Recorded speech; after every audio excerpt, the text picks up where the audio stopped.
En question principale, Madame la députée de Crémazie. Merci, Monsieur le Président.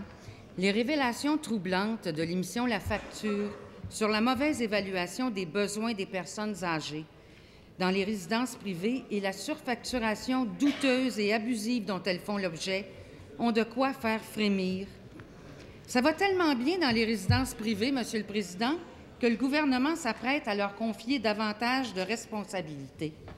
Selon un document ministériel dont la presse a obtenu copie, le gouvernement envisage de permettre aux résidences privées d'accueillir des aînés en lourde perte d'autonomie sans avoir à se conformer au processus du Conseil d'agrément pour obtenir leur permis.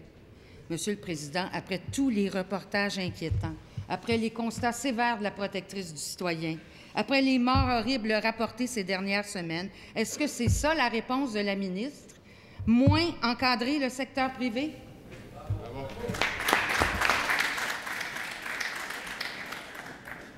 Madame la ministre déléguée aux services sociaux. Merci beaucoup, Monsieur le Président. Alors, notre collègue fait état d'un certain nombre d'éléments qui ont émané d'une émission sur les ondes de la télévision publique un peu plus tôt cette semaine. Je veux la rassurer. Il n'est aucunement question, effectivement, qu'il y ait des personnes âgées en lourde perte d'autonomie qui passent du public pour aller au privé. Il n'est nullement question de cela.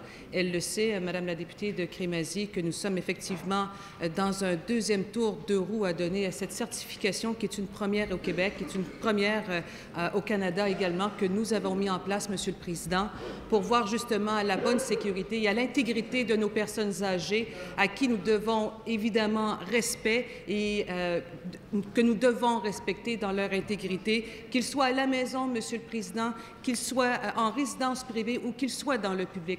Alors, nous sommes effectivement en train de revoir cette certification qui est importante pour les résidences privées. Nous sommes au travail, Monsieur le Président, et je réitère ce que nous avons déjà dit de ce côté-ci et dont les nombreux gestes prouvent. Aucun abus envers les personnes âgées, Monsieur le Président, ne doit être toléré.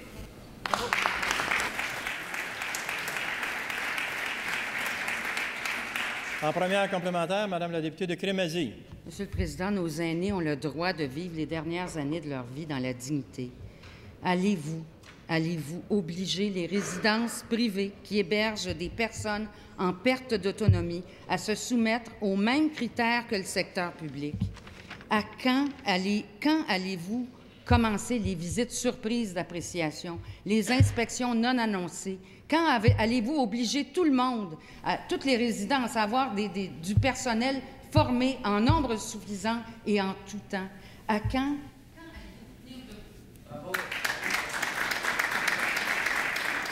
Madame la ministre déléguée aux services sociaux. Monsieur le Président, depuis mon arrivée à la mi-août au ministère des Services sociaux, dès lors, j'ai pris à bras-le-corps ce dossier qui est le resserrement des règles entourant les résidences privées pour personnes âgées, parce que nous devons le faire si effectivement nous avons fait un bon pas dans la bonne direction. Il reste des choses à améliorer. Les consignes qui ont été données à mon ministère et aux fonctionnaires chez nous sont très claires. L'ensemble des éléments dont parle la députée sont au dossier. Nous sommes en train de regarder l'ensemble de ces éléments-là. Alors, je suis au travail, comme l'ensemble des collègues qui sont partenaires, notamment la ministre des Aînés, pour faire en sorte que nos personnes âgées en résidence privée soient dans des lieux sécuritaires, Monsieur le Président.